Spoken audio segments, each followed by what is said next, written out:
Assalamualaikum warahmatullahi wabarakatuh. Sampurasun sarayana, perkenalkan nama aku Siti Hairunisa Ibrahim dengan NIM 1254010101, mahasiswi UIN Sunan Gunung Jati Bandung, Fakultas Dakwah dan Komunikasi, jurusan Bimbingan Konseling Islam. Video ini saya buat guna memenuhi tugas saya di mata kuliah Sejarah Peradaban Islam. Di sini saya akan menjelaskan tentang masa dinasti Ikhwan dan belajar dari sejarah. Nah, di sini tuh yang pertama ada masa dinasti Ikhwan. Nah, pada masa dinasti Ikhwan itu di bawah kepemimpinan Mahmud Gajan dan atas percakapan dengan menterinya yang bernama Menteri Rashid Aldin At-Tabib. Nah, pada masa ini tuh banyak banget perkembangan yang sangat pesat. Contohnya ada di bidang pertanian dan pembaharuan kebijakan keuangan, pembangunan petugas pencatat pajak, dan semangat dalam perencanaan dalam program membangun pusat-pusat perdagangan. Terus ada pembangunan pusat-pusat perdagangan, terus jembatan di seluruh kota. Nah, bukan hanya itu doang. Pada masa ini tuh umat Islam juga melahirkan para ilmuwan-ilmuwan internasional. Di antaranya ada Ibnu Taimiyah. Ibnu Taimiyah. Terus yang kedua ada Nasyir ad-Din At-Tabib. Nah, beliau ini tuh wafat pada tahun 1274 Masehi. Beliau ini adalah salah satu ilmuwan ahli astronomi, ahli geometri, ahli matematika. Dia juga mendirikan sebuah observarium di Malagha, sebuah tempat yang terletak di Asia Kecil. Nah, yang ketiga ada ilmuwan Al-Juwaini. Nah, beliau ini tuh memiliki karya yang berjudul, karyanya tuh History of the World. Nah, History of the World ini tuh memaparkan tentang bangsa Genghis Khan, memaparkan kisah Genghis Khan dan penaklukan Iran.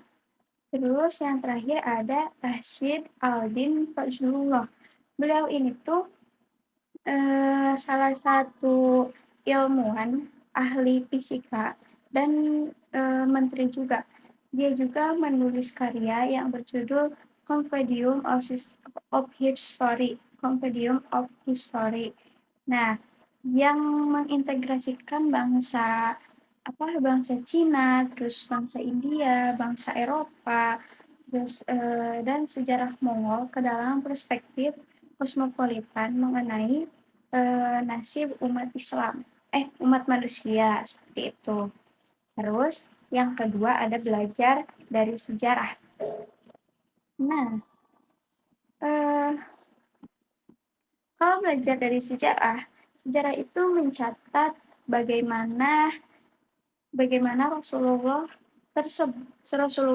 sabda Rasulullah tersebut terbukti pada mayoritas umat Islam pada masa menjelang penyerangan Mongol.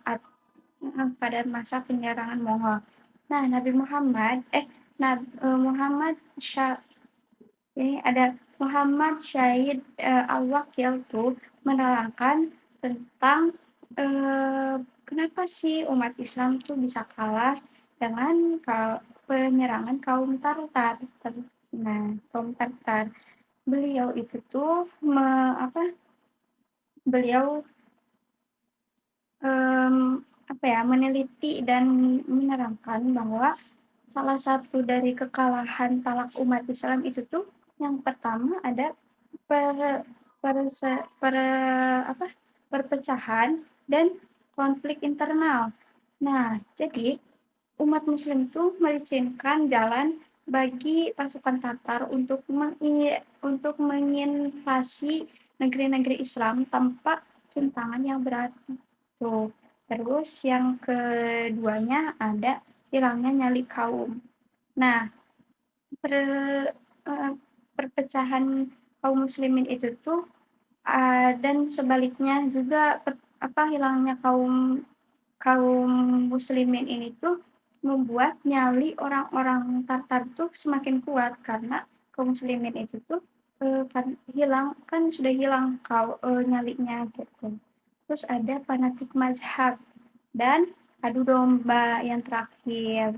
Itu sebenarnya catatan yang cukup menarik ya tentang belajar dari sejarah karena poin ini tuh menjelaskan bagaimana sabda Rasulullah, terus Muhammad Syahid Al-Wakil yang menganalisa kekalahan talak umat Muslim. Terus juga di sini tuh ada nih pengikut Sunni dan Syiah. Nah, eh, ada pokoknya dalam buku buku Tarik Al-Islam karyanya Muhyiddin itu tuh menjelaskan eh, Muhyiddin Al-Khayyat tuh bilang sejak bertahun-tahun lamanya telah timbul pertentangan antara Sunni dan Syiah dan juga fanatik mazhabnya mazhab Imam Syafi'i dan Hanafi. Nah, pertumpahan darah itu udah sering apa ya sudah sering terjadi di antara yang timbul di antara golongan-golongan yang saling bertentangan itu. Nah, pada saat itu tuh yang apa ya? Pada saat itu tuh khalifah yang berkuasa itu ada Khalifah Al-Mutasim.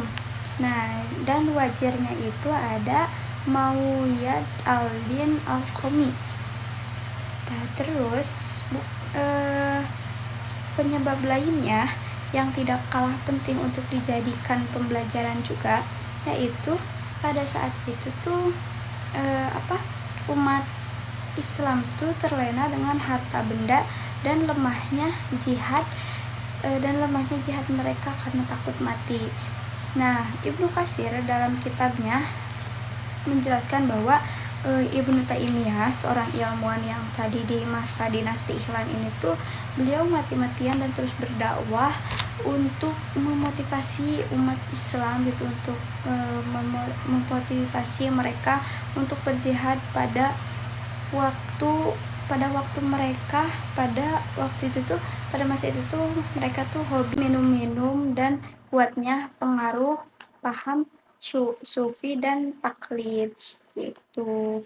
Mungkin sekian saja yang mungkin saya dapat sampaikan. Kurang lebihnya mohon dimaafkan karena saya juga masih belajar. Assalamualaikum warahmatullahi wabarakatuh.